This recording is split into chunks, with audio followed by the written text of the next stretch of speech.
Este es el contenido que quise abordar hoy día, tratando de que fuera, como les decía, recogernos en lo básico para poder tener el apoyo de cómo vamos a pensar eventualmente los tratamientos y las posibilidades terapéuticas. Y partiendo por la anatomía, podemos decir que el ligamento cruzado posterior tiene algunas semejanzas con el cruzado anterior. Sin embargo, si bien mantiene más o menos el mismo largo, el grosor es más parejo y la verdad es que se destaca por tener una inserción femoral que es superior a la del ligamento cruzado anterior, casi en el doble, al mismo nivel, y en la tibia también tiene un porcentaje de área que ocupa en su inserción que también es mayor. Ahora, todos ustedes saben que tiene dos bandas, igual que el cruzado anterior, pero aquí cambian los nombres, entonces tenemos la anterolateral y la posteromedial. La anterolateral es la que va ¿cómo se llama?, a recoger nuestra máxima preocupación porque es la que tiene mayor resistencia. Ahora, los ligamentos meniscofemorales también tienen un rol y lo vamos a confirmar un poquito más adelante cuando veamos la biomecánica. La distancia entre los centros es un poco más abierta a nivel femoral que en la tibia, pues recuerden esos 12 milímetros y los casi 9 a nivel tibial, que lo vemos aquí en esta imagen de la derecha. Y lo que sí debo recordarles es que los ligamentos meniscofemorales no están siempre presentes. Ustedes recuerden que sobre el 70% de las rodillas lo tienen, pero no siempre tienen esa ventaja de tenerlos. Aquí vemos una imagen que es muy bonita, en que se saca el cóndilo lateral y vemos hacia el medial cómo desde el menisco lateral van por delante y por detrás el Humphrey y el Crisper. Esta imagen también es muy bella del doctor Laprade, en que uno ve desde atrás la rodilla y puede ver la dirección de las dos bandas del ligamento cruzado posterior, cómo pasan por delante del menisco femoral posterior. Y lo interesante es la inserción aquí en la tibia de esta imagen, donde podemos ver el músculo popliteo como límite inferior, ¿ya?, que es justamente lo que corresponde al borde de la copa de champán, ¿ya? Y aquí un poco parecido a lo que ocurre con Nether, podemos imaginarnos la pequeña cresta que hay hacia superior, que es la división en la tibia de las dos bandas, ¿ya? Eso lo vamos a ver un poquito mejor más adelante. Ahora, este ligamento tiene terminaciones nerviosas, especialmente a nivel de sus inserciones y en la superficie, en donde aparecen estos corpúsculos, que son los de Ruffini, de Walter Pacini, y las terminaciones nerviosas libres, que hacen recordarnos que tiene sensibilidad, pero principalmente tiene una función propioceptiva. Respecto a la irrigación, más que recordemos cuál es la irrigación desde las arterias geniculadas, lo que nos interesa es esta estructura, que si bien aquí Noyes nos muestra distintas variedades de cómo se separa hacia distal, la tibial posterior, la tibial, la arteria peronea y la tibial anterior, y, sin embargo, eso es distal a la línea articular. Vemos cómo es sistemática su posición al centro de la rodilla, a nivel articular de la interlínea, que es donde eventualmente vamos a trabajar. Y aquí les quiero mostrar un trabajo del doctor Francioschi, publicado en la Arthroscopy del año 2014, y que tiene mucha importancia y que a nosotros nos hizo casi como que fue un golpe en la cabeza para tener presente que si uno, en la zona del borde de la copa de champán es donde están más cerca los vasos del paquete vasculonervioso, principalmente la arteria, pero si uno típicamente hace con la guía la transficción de la tibia viniendo desde medial, tiene casi un 100% de posibilidades de que cuando prolonga hacia arriba y un poco hacia lateral, de interceptar el paquete vasculonervioso. En cambio, si uno viene del lateral, eventualmente, como vemos aquí en las figuras de abajo, la posibilidad de llegar hacia el paquete vasculonervioso son casi cero. Vamos ahora a la artroscopía. Cuando hacemos la artroscopía de las lesiones del ligamento cruzado posterior, me encontré esta imagen y me hizo muchos recuerdos de las veces en que uno se metía sabiendo que tenía el diagnóstico previo de una lesión del ligamento cruzado, y se encuentra con esta imagen de que ve cruzado, o sea, de cruzado posterior, y que lo ve más o menos bien en la parte de su inserción femoral, y encuentra un ligamento cruzado anterior que está medio laxo, y se empieza a cuestionar. Y la verdad es que eso hay que tener muy presente, que es la subluxación hacia posterior de la tibia, que hace que el ligamento cruzado se vea así. Si uno la reduce en su posición normal, vamos a tener la tensión que normalmente tiene el ligamento cruzado anterior, y vamos a dejar de engañarnos un poco por esta imagen. Pero ¿qué es lo que nosotros buscamos habitualmente cuando hacemos la artroscopía? Los puntos de inserción. Y la verdad es que como no operamos tantos ligamentos cruzados cada año, yo cada vez que voy a operar uno, hago un repaso anatómico justamente de estos mismos artículos, con los de la Prat después del 2015, pero que lo habían publicado antes, el 2012. Uno la verdad es que ya lo va como interiorizando, pero siempre recuerdo, trato de ir a recordar dónde está el punto central de la inserción de la banda anterolateral y de la posteromedial. Ahora, sin embargo, si bien uno hace ese ejercicio y puede tener los reparos artroscópicos como la parte, digamos, una dirección al norte, al centro de la tróclea, que es el punto troclear, después, siguiendo la prominencia bifurcada en la zona del centro del arco y el punto posterior, uno puede dibujar un poco toda la zona de inserción del ligamento cruzado. Habitualmente, por lo menos yo, que hago principalmente reconstrucciones de monobanda, eh, hubo un tiempo que hacía doble banda, pero con tendón cuadricipital. Como hago más bien monobanda, me concentro en la anterolateral. Y esos son los reparos que ustedes están viendo ahí. Ahora, para respecto a la inserción tibial, miren qué bonitas estas imágenes donde vemos la división de las dos bandas, y tenemos estos reparos en que el borde posterior de la raíz del menisco medial es determinante, sobre todo con esas fibras blancas que se ven ahí, para establecer el límite anterior del ligamento cruzado posterior.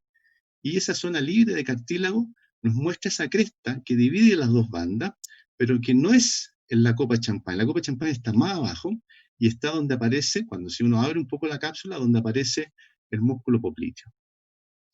Esta imagen un poco nos recuerda todo lo que estamos viendo aquí, en que se ven las fibras, en la foto de la derecha, se ven las fibras donde está el punto de la zona blanca de la raíz. Después está toda la zona desnudada donde debiera estar la anterolateral, y vemos el borde lateral del punto cartilaginoso y esa cresta. Si damos vuelta a la imagen, es lo mismo que estamos viendo, y si ustedes quieren hacer un recordatorio de los milímetros, ahí pueden ir a los artículos de la Prat para poder recordarlos cada vez que se metan en una cirugía. Ahora, respecto a la biomecánica, es muy interesante porque durante mucho tiempo pensábamos que las dos bandas actuaban en forma independiente. Y la verdad es que, si bien pensábamos así, estábamos equivocados. Y desde hace algunos años que se empezó a demostrar esto, que las dos trabajan sinérgicamente y en forma codominante. ¿Qué quiere decir eso? Que cuando uno ve cuál es el largo que tiene las bandas respecto a los distintos rangos de flexión, uno se da cuenta que no tienen curvas disociadas, sino que tienen una curva incluso que se va asociando respecto a la flexión, respecto a que las dos bandas mantienen un largo bastante importante. Sin embargo, hay que reconocer que la banda anterolateral, nuestra banda principal, por decirlo de alguna manera, se ve recta y se ve más larga mientras más flexión hay. Ahora, esto es muy importante, ver que cuando se lesionan por separado los ligamentos, cada una de las bandas, el efecto que tiene en la traslación anterior, o sea, posterior, que ustedes pueden ver en el gráfico de la izquierda, es mínimo, es realmente mínimo cuando es por separado. Y cuando se suman las dos, a medida que se va afectando la rodilla, es enorme cómo aumenta la traslación posterior. Es como que se multiplicara. Y lo mismo ocurre en el gráfico de la derecha para la rotación interna. Entonces, está muy claro el rol que tienen en evitar la traslación posterior.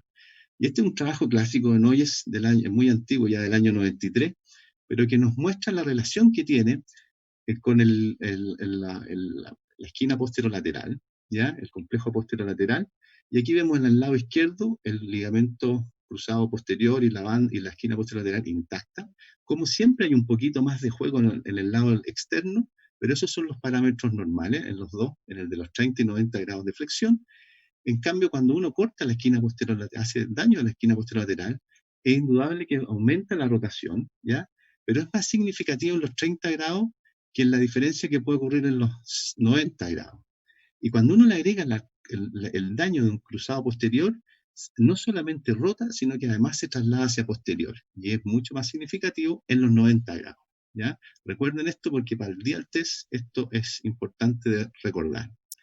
Ahora, los ligamentos meniscofemorales, fíjense ustedes que no es poco el rol que juegan. Fíjense que en este gráfico donde vemos la traslación hacia anterior y posterior, aplicando fuerza hacia posterior y anterior, vemos cómo esta curva tan bonita de un ligamento cruzado anterior y un posterior intactos tiene esta forma de S.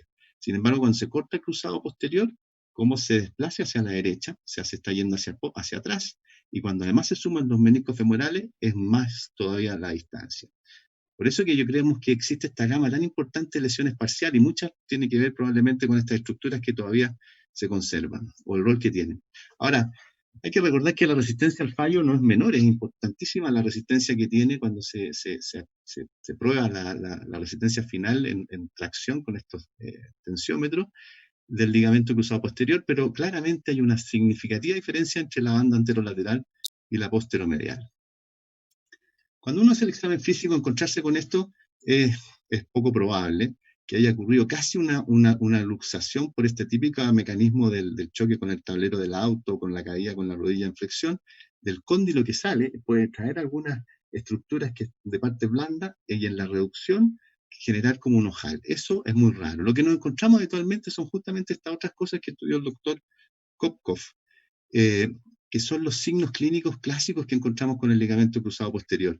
Ahí está el cajón posterior, el SAC, el cuádriceps activo, la activación del cuádriceps, y algunos otros como son la rotación externa, el dial que está al final, que aquí en este trabajo no sacaron un dato, y algunos otros que les voy a comentar. ¿Cuál es el más sensible? El más sensible es el SAC. Ahora, el SAC no es como nosotros habitualmente lo vemos así, pero la verdad es que debemos tratar de recordarlo, y sobre todo cuando estamos con alumnos, con becados, con fellows, es tratar de sacarlo en la posición que está descrita.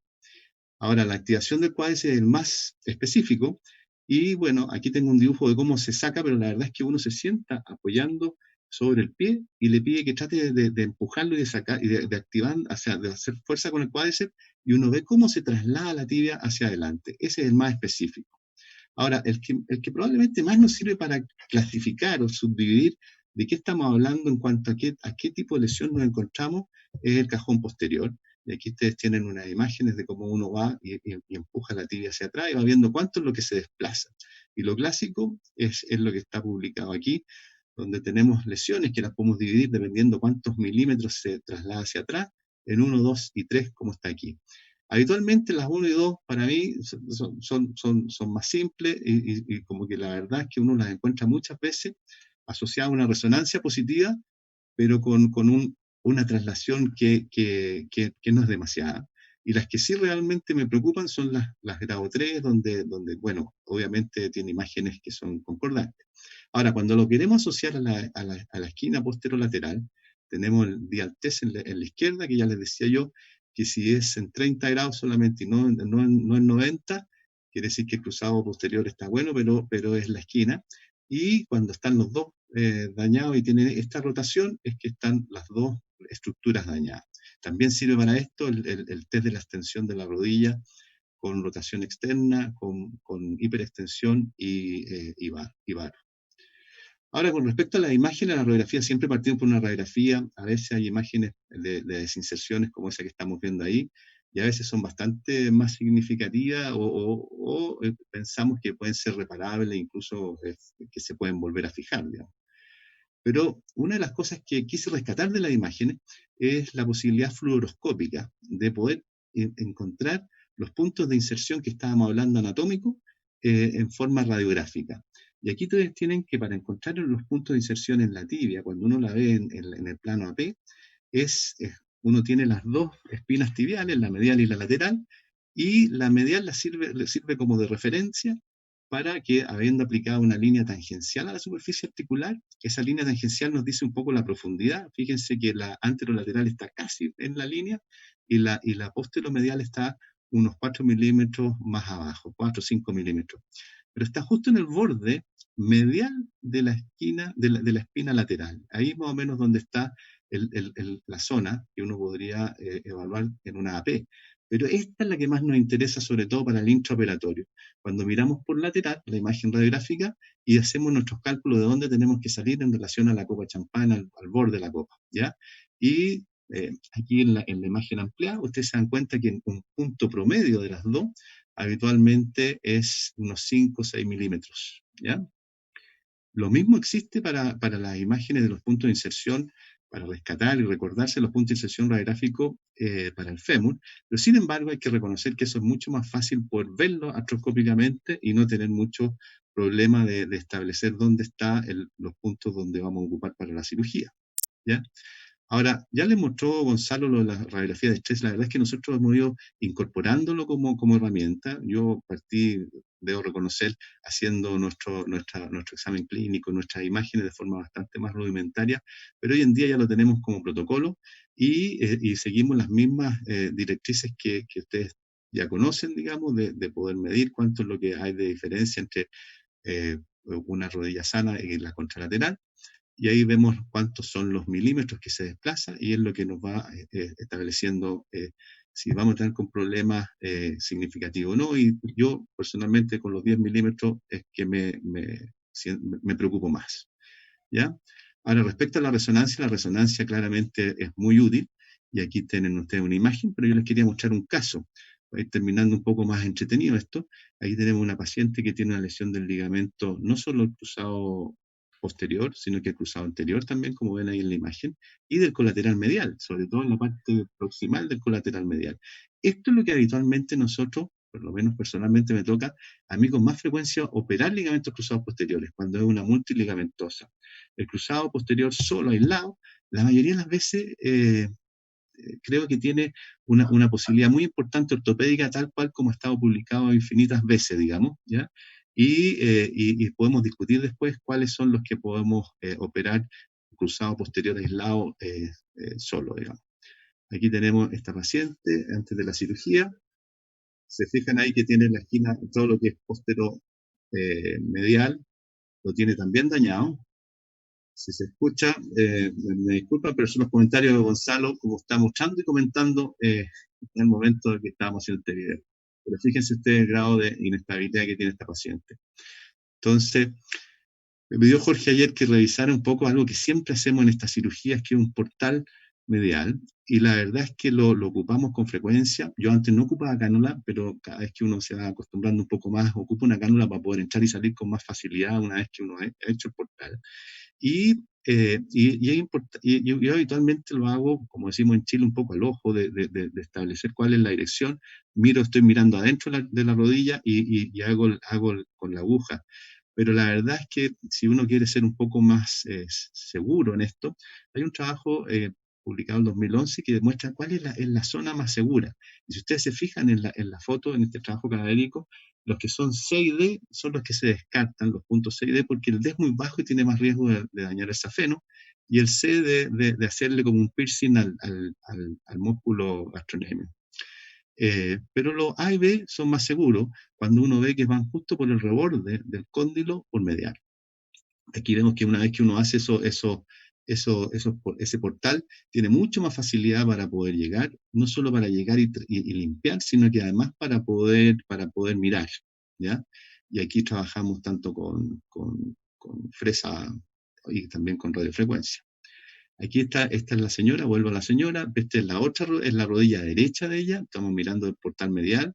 Aquí en la imagen de la izquierda estamos mirando desde el intercondilio, en cambio en la derecha estamos mirando desde el portal medial. Y ahí vamos siempre chequeando por uno y por otro lado, tener la seguridad de la imagen. Pero no solo con eso, sino que además con los rayos. En esta cirugía ocupo rayos, en casi ninguna otra ocupo rayos, pero en esta, créanme que mientras más viejo se pone, más ocupa rayo uno. Y aquí tenemos en la imagen de la izquierda la guía que ocupamos. En la derecha no alcanza a verse muy bien, pero siempre ponemos un tope para que si eventualmente nos pasamos un poco, tenemos algo con qué chocar, ¿ya? Y todos esos movimientos y esa parte final de la cirugía la hacemos con mucho cuidado. Aquí tenemos una imagen en la derecha donde vemos la guía que ocupamos fuera adentro. En este caso, como además tenía el cruzado posterior, hicimos la técnica que Gonzalo nos enseñó, que es la de ocupar un solo halo injerto, un solo túnel aquí, equidistante al otro lado afuera en la salida del fémur. Y aquí vemos que esta paciente que pensábamos hacerle un POL, al final nos arrepentimos de hacerle el POL porque tenía desinserto arriba, no abajo. Entonces suturamos, reparamos todo esto y ocupamos un poco el halo injerto, que se ve mejor en la de la derecha, casi como un internal brace, pero más biológico, digamos. ¿Ya? Y por eso que lo ocupamos en este sentido. Ahí se ve en la imagen de la izquierda cruzado, la línea donde tenemos que salir, la derecha también, y el punto lo marqué porque no se veía muy bien el punto donde salimos a nivel femoral, pero que sale en la zona de la inserción del proximal, del ligamento colateral y del polo. Y como siempre pasa, esta paciente, a pesar de que la dejamos con movilidad precoz, hizo una rigidez articular, así que a los 2 meses y medio, casi 3, le hice una artroscopía para liberarle, y como ocurre en Chile, que estas magias que existen, a pesar de que no le hicimos la reconstrucción del ligamento cruzado anterior, nos encontramos con esta cicatriz que realmente mantenía bastante estable la rodilla, y la verdad es que limpiamos, sacamos todas las herencias, pero esa la dejamos. Aquí está la bibliografía que ustedes pueden fijarse que recurrí, que creo que son trabajos bastante emblemáticos. Así que les doy las gracias por haberme permitido hacer esta presentación. Muchas gracias.